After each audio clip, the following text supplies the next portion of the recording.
to our 9 Darts. We're here at the wonderful Winter Gardens, Matt. Just a special place, isn't it? Here? Yeah, it's got that great atmosphere about it, very unique, steeped in history, steeped in darts history. We've had more this week and one more to come tonight. Look, we're recording this before the final, so we don't know what's going to happen, but it's a unique tournament, this one in particular, because the top 4 have all disappeared early. It's opened up for everyone else. It has, and I think if you look at the 4 lads who made the semi-finals, there were probably pretty much 4 of, say, the next 6 or whatever that are in line, and that shows the strength in depth, that shows the competition, and that shows the top 4, you know, that if you look at their version of, you know, Djokovic, Nadal, Murray and Federer, aren't they, you know, but ultimately, if they're not going to win, somebody else is going to win. So I think it's great that there's that much talent, that much strength in depth that we can lose the top 4 in the world and nobody's saying, oh, what a write-off this tournament was. Yeah, that's the thing that everyone's always said, because we haven't had that for a long time, that the top 4 haven't qualified. Everyone was like, oh, it's all about them. This proves that it's not. It proves totally. It's not. Yeah, no, I totally agree. I mean, there's not a lot of difference between, you know, the top 16 in the world, is there really? It's just fine margins, and you've got to have that ability to close games out and to claw your way back or to lead from the front. You know, all the different components that need to be in place to win a game. And when you get the long races like you have here in Blackpool, it really shows, you know, who's got what it takes. The Women's World Match Play as well. So much hype and excitement around this. An unbelievable field. I know last year was the first, but the standard in the field is better this time around. It is, and that was always going to happen. I mean, with the women's series, it's a bit like with the development tour. You know, you're going to see progress over a 5, 6, 7 year period, really, because you can't expect everything to change overnight. Whenever, you know, people must be bored of me saying this, but whenever we go into a new market or we do something different, we give it 10 years to see if it's going to work, if we can. And the women's series is very much of that ilk, you know. And I think what you're seeing now is the culmination of the last few years of more competitive action, more players taking it more seriously, losing that, oh, it's just a holiday camp type mentality, which was maybe there 10, 15 years ago or so, and actually looking at it, this is serious. There's prize money, there's TV exposure, there's the opportunity for me to join the main ranks of the sport, and there's a lot of female players who see themselves in that bracket. Nolan van Looyden qualified, the first trans woman to play on TV. Obviously, you've seen everything in and around, and trans athletes are being banned from other sports. Was that ever a consideration for the BBC? No, and you know, look, we work with the Darts Regulation Authority, our governing body, on this. There's a trans and gender diversity policy in place, which Noah Lynn complies with easily, you know, and has done for a long time. She's more than deserving of her place in the Women's World Match Play, and it's quite small-minded, I think, when people look at it from another angle. Yeah, no, I could agree to say it just obviously came up on social media. It's an interesting one where other authorities are banning them. It's happening in a lot of sports for the first time. So sports are having to deal with it for the first time. Agreed. And there's maybe other sports where they can maybe put more claim towards physical discrepancies and things like that, you know. But look, we've got our policy in darts. It's a policy that we're very comfortable with. It's a policy that Noah Lynn and other players in time will comply with or have to deal with. And it is what it is, you know. It's here and it's not going away. On the Women's World Match Play, are we close to maybe an expansion of 12, having 4 seeds and 8 others, with the talent and the pool the way it's going? We've seen the standard of the players that have missed out. Yeah, we're limited by time. You know, it's 12 within a one afternoon slot would be very difficult. So then we'd probably have to go to two sessions, which I'm not saying no to, but let's not run before we can walk. This is only the second year of it. You know, let's get it bedded in, get the feet under the table. Main focus is still the women's series. That's where we're going to get the next generation of women's talent from. More entries, more higher standard, more regularly. So look, we're not going to rule out any sort of expansion because we never do. But it's not top priority when it comes to growing the women's game at the moment. World Championship, new sponsor announced, Paddy Power taken over from Kazoo. First of all, great deal for all round. And secondly, there's a point that's been crossed over on social media. Is it a 1-year deal or a 3-year deal? Because I've seen different reports. Can you confirm which one it is? It's a 3-year deal with Paddy Power. Cool. So I've seen some people saying 1, some people saying 3. Yeah. It didn't say anything in the press release. No, I mean, generally stuff like that is subject to, you know, not commercial confidentiality, but there are some parts of the deal that people shouldn't get too concerned about. You know, just turn up and enjoy the event. I mean, it could say the Phil Barrs World Darts Championship, and it might do one day, Phil, if you carry on. But people shouldn't really worry too much about that. Just relax and enjoy it. But it's a 3-year deal with Paddy Power. There'll be great sponsors. Kazoo were good. We've got an ongoing relationship with Kazoo across other events. Their business is going in a different direction, so we're working with them on how their sponsorship's going to unfold over the years ahead. But Paddy Power are fully engaged with the World Championship. You know, everyone knows what they're going to get with Paddy Power. They're going to get a lot of fun, a lot of engagement, a lot of interaction, and we're all for that. that. So Kazoo are still going to sponsor their commitments they've already got. They've got contracts for other events that are still committed to. Yeah. On the World Championships, the hype around it already, I've seen nothing like it. Obviously, you guys put out your priority. I know. I've never seen interaction like it this far out for a World Championships. Yeah. No, I mean, there's going to be a lot of disappointed people. There's no two ways about it. You know, we always try and make the ticketing as fair as possible. We try and control the secondary market as much as possible. I can assure you that nobody will have their ticket until the end of November at the very earliest. If anybody's offering you tickets in August, September, October and tells you they've got them in their hand, they've got them in their e-wallet or whatever, they're not telling you the truth. Don't buy tickets on the secondary market. You know, we will do our best to put additional tickets on sale later in the year when we get returns from various partners or tickets that we've cancelled from the secondary market, which we're very active. I think we're more active than any other sports rights holder on that. You know, we treat the secondary market with quite a considerable amount of disdain. We spend a lot of effort, we spend a lot of money getting tickets back that have been sold on the secondary market against our terms and conditions. So not everyone is going to get their ticket on July the 31st, August the 1st, August the 2nd, whichever window they're entitled to. But don't give up complete hope. Just keep monitoring our social channels and our website later in the year for when there's potentially additional tickets, not additional tickets released, but tickets that have come back to us that we're able to sell. 2 World Series events have taken place since the last time we spoke. First of all, Madison Square Garden went up another notch again. The Saturday night in there was sensational, just incredible. Yeah, it was, and it was a real statement for us, not only to do an event in Madison Square Garden, but to do it so well like that, you know. And America's going to obviously be a huge market to crack, and I'm not saying we've cracked it, but this may be the first little splinter in the crack, you know. So we'll keep going, we'll keep pushing, we'll keep working with the CDC to get more players out of North America, you know, and hopefully in years to come again, like we were talking about with the women's series, when you look at it over a 10-year period, hopefully that we can make some real progress. Are we close to that double header in North America like we have in Oceanic region? Maybe, yeah. I mean, we'd like to do something in Canada or maybe a second event in America. But there's so many commercial considerations that need to fall into place for that. Those events are hugely expensive to run. We're running out of weekends if we haven't already run out of weekends in the year. But yeah, that's certainly something we've considered. Poland as well. And when we spoke in the O2, you were like blown away by how quickly the tickets went. Now the event's happened, are you looking for a bigger venue? Absolutely. I mean, it delivered everything that we wanted it to. You know, it was a great venue to go to. I'm not saying it's not a venue we won't go back to, but there's obviously a demand in Poland that we need to try and satisfy. And it would be daft of us not to consider all our options. So we'll see where we go there with the Poland event. I thought the local players were great. Christoph winning a game was fantastic. I was delighted for him. Do you know what, with Christoph, he's such a cool customer. You never see any, he's an Iceman, isn't he? You never see any reaction whatsoever. And I watched him on his walk on. I thought, do you know what, he's nervous. Against Rob Cross, he's nervous because of the expectation levels on him. And I was so pleased for him. Nothing against Rob, but I was so pleased for Christoph that he was able to deliver that in front of his home crowd.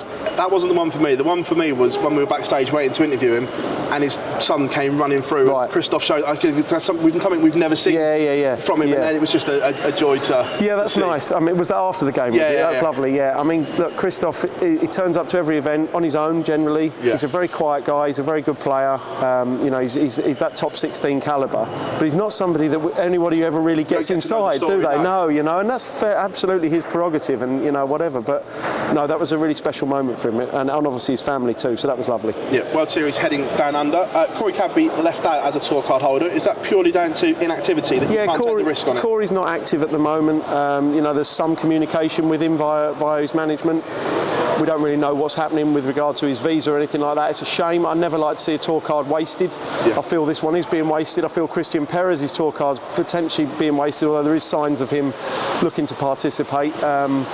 But yeah, we can't just put somebody in the World Series who hasn't thrown a competitive dart for 8 months, so no Corey. That wasted tour card, is that something that's going to get looked at? Because I know it's been spoken about over the years that players aren't using it properly. Is that something that perhaps needs to be looked at? You do have to be a bit careful. Once a player's won a tour card, it's really their prerogative what they do with it. But you obviously can't have a scenario where you've got 10 players just sat at home with their tour card in their pocket going, isn't this lovely being a dart player, I don't play, you know? So let's see what happens with that. But yeah, it's not something we want to encourage, and we accept that it's a challenge for players from outside Europe who win a tour card. It's a big commitment. You know, a lot of the North American lads commute still. It's a huge expense. You know, you can't really do that from Asia or Australia. It's too far. So, you know, that's our responsibility to try and grow the tour further. But nevertheless, it is a shame when you see, you know, a tour card just not being used at all. World Cup of Darts. big change happened this year, and I think across social media, I've never seen a buzz. No, it's great, wasn't it? Yeah. I'm guessing there's no going back now. No, look, it worked really well. I think you've got to be careful. What you don't want is a load of long one-sided doubles matches. I think that would be quite tedious, but the nature of doubles and the nature of the pairs, maybe with some countries having one player who's of a different level to another, sort of leveled things out a lot, and we did get a lot of drama. The right team won. I thought Gezi and Johnny, they're always a good bet at the World Cup. You know, I mean, we never seem to get a good pair out of England, despite having two good players, but they never seem to play well together. Scotland are always strong, Australia are always strong, Belgium always strong. You know, there's some countries who can just deliver in that format, and others that can't. But it creates so many different talking points to other events. It's great. On Belgium, have you ever seen a pair not get on the way the Belgian pair did in the opening round? No, in fact, there was no eye contact whatsoever. No, we'll grow up the pair of them. I mean, they've made an effort to sort it out, which is good. But they're big boys. Go and sort it out. I've just never seen that before in my life in a players game. It was unbelievable. They have made. I mean, I think they've made some effort at reconciliation, and people have issues with each other. That's human nature. But you know, ultimately, you're there to do a job. Was it good or bad TV? No, it's good. It's fine. It's fine. I mean, just don't punch each other in the face, but it's fine. Looking at the rest of the year, it really hots up from here, and already players are talking about Alexandra Palace. It's an exciting time now, isn't it? The run into the World Championships. It is, yeah, but you shouldn't lose focus. It's a mistake, I think, for people to be doing that and lose focus on the other events that are between now and the rest of the rest of the year. You know, if we look chronologically, the World Series finals, the World Grand Prix, Grand Slam, European Championship, Grand Slam, Players Championship finals. You know, why would you take your eye off the ball with those events? You know, if you're a tour card holder, there's an opportunity for you to be in all 5 of those events. So why would you think about something that's 5 months away? Don't be sidetracked by that. You know, your ranking could be determined by the time you get to Ali Pali. You might not need to win at Ali Pali if you do well in those. If you do well in 2 or 3 of those events. So, of course, Ali Pali is always going to be the focal point of people's excitement, but that's not to take anything away from the other events. I know we get a calendar announcement around September time.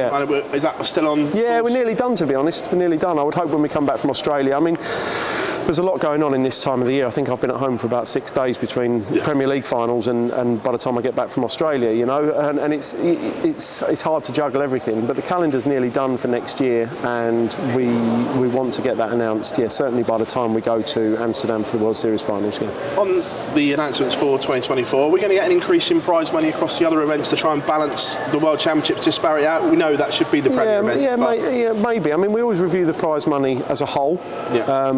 And we're conscious of the fact that obviously the World Championship does create a slight imbalance in the order of merit, but in the same vein, your world champion should be, if not your world number 1, then certainly your world number 2 or 3. You know, so you have to be a bit conscious of that. But again, the focus, you know, is more wide than just the World Championship. So we review everything. We look at the TV contracts, the sponsorship contracts, we look at the overall popularity and profile of the events, and then we try and grade them. The key thing for us is to try and have it fair.